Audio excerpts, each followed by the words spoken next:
শুভ সকাল বন্ধুরা।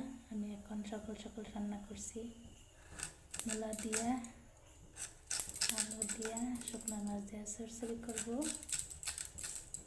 আর এই যে দেখো কতটা শাক বানাবো। আর দেখো পটল ভাজি করবো। কে কে খাবে বন্ধু চলে আসো।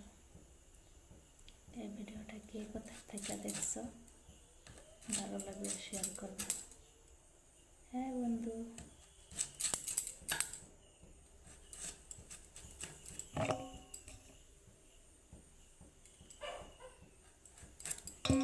তোমাদের নিমন্ত্রণ রইল, খাইতে চলে আসবা।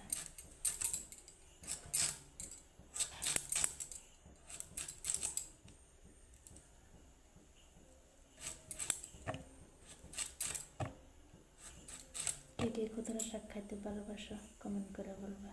হ্যাঁ বন্ধু।